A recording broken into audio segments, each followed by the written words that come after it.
La parola ora alla copresidente del gruppo dei Verdi, onorevole Keller.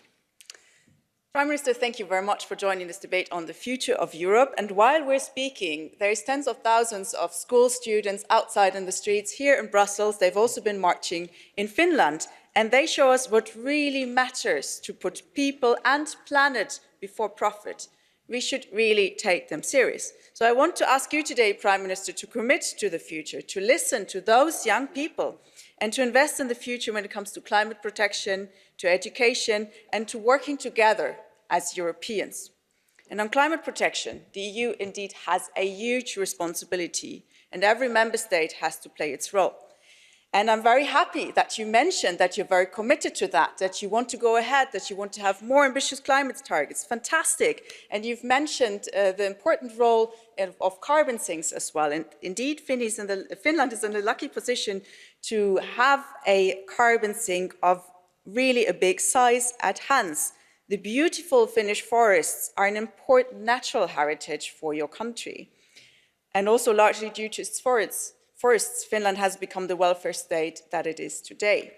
But they're also an important factor indeed in the EU climate policy. The Finnish forests capture 27 million tons of CO2 equivalents per year. So it's in our common interest to preserve them and to manage them sustainably. But different from what you said, your government actually plans logging of the Finnish forests, which are not sustainable, which are absolutely excessive.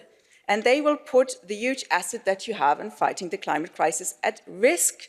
So I hope that after your very good speech today, your government will revert that position to save the great natural heritage that you have, but also to preserve the carbon sinks.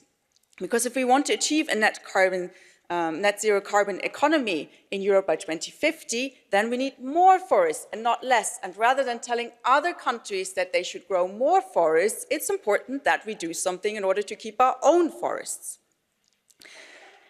So I'm very happy that you've mentioned that you want to have more ambitious targets. We're very much on your side, and I'm glad to see that you've been doing that in the Nordic Council, but I hope that you can also bring that to the EU Council, to your fellow prime ministers, to make sure that this goes ahead in Europe. That would be an efficient implementation. And the young people that I've mentioned, they're also the ones that will run our countries, societies, economies in the member states, in the EU in not too distant time, and I hope better sooner than later. And education is a big part of preparing them for the task. And Finland is famous for its education system. Everyone came to Finland to copy the famous school education system of Finland. But I'm sad to see that the current government has been ready to give up its position by cutting almost €1 billion from education and research. But we need more investment into the future, not less. This is also something that we need to talk about when it comes to the MFF on the European level. The European Union must strengthen the social cohesion in Europe and contribute to the welfare of all its citizens, and not just those who have good connections to state or businesses. So we need to invest in that. We need to invest in the future, and there are so many more tasks that the European Union is given all the time, and for that we need adequate resources. So we will not accept a shrinking budget, and the Finnish presidency will be key in order to ensure sufficient finances for the European Union, because only then it can efficiently implement its tasks. Mr. Prime Minister, you also said in your speech how important common values are, rule of law and the united Europe, and you've mentioned the danger of populism. I very much agree with that. However, you have actually experience in working together with a right-wing populist party, some of your former allies we've been just hearing. And so I think you're fully aware of the common challenges that our continent is currently facing. Nationalists and far-right movements all across Europe are gaining support by spreading fear and disinformation.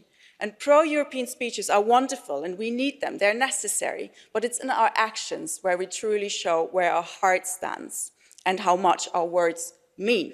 That's where we show that we're serious, that we're committed to building that better future together. As Finland's EU presidency takes place this summer, I hope to see that your country will then be on the progressive side, leading the way forward for a united, fair and climate-friendly European Union. Thank you.